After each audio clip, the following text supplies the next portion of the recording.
Praise the lord. మన ప్రభువైన యేసుక్రీస్తు నామములో మీ అందరికీ నా హృదయపూర్వకమైన వందనాలండి. దేవునికి స్తోత్రాలు.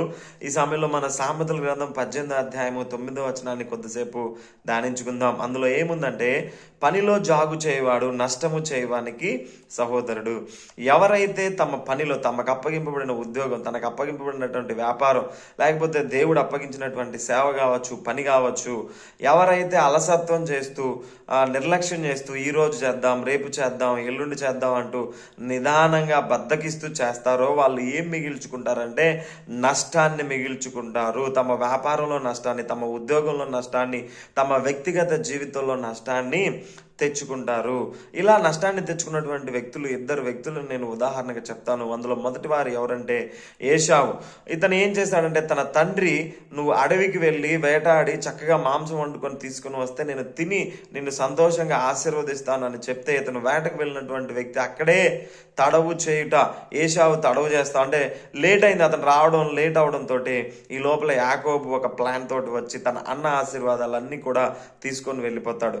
అప్పుడు అంతా అయిపోయిన తర్వాత వచ్చినటువంటి ఏశావు ఒక్క ఆశీర్వాదం లేదా అని తన తండ్రి దగ్గర ఏడుస్తాడు. అయితే ఒక్క ఆశీర్వాదం కూడా నీకు లేదని చెప్తాడు. చివరికి శాపాన్ని మూటగట్టుకోవాల్సి వచ్చింది. అదేవిధంగా సంసోను, బలానికి ప్రసిద్ధి అయినటువంటి సంసోను, దేవుడు ఎన్నో అవకాశాలు ఆయనకి ఇచ్చాడు. ఆ స్త్రీల దగ్గరికి వెళ్ళొద్దు, ఆ పాపాన్ని నువ్వు చేయొద్దని ఎన్నో అవకాశాలు ఇస్తే సంసోను అవకాశాన్ని వినియోగించుకొని మరలా పాపం చేశాడే కానీ ఏ రోజు కూడా ఆ పాపాన్ని ఆపలేదు.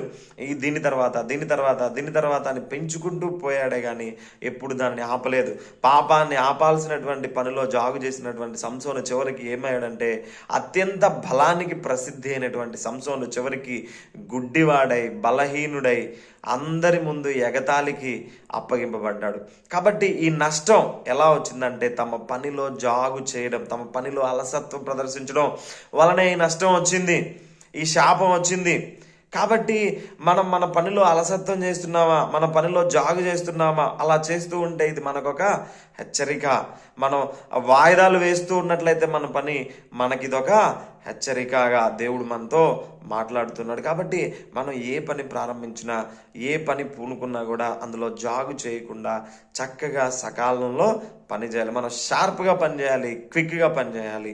అప్పుడే మనం దేవుని ఆశీర్వాదాన్ని చూడగలుగుతాం. దేవుడు ఈ వాక్యాన్ని దీవించి ఆశీర్వదించి మనలో ఉన్నటువంటి జాగును తీసివేయను గాక.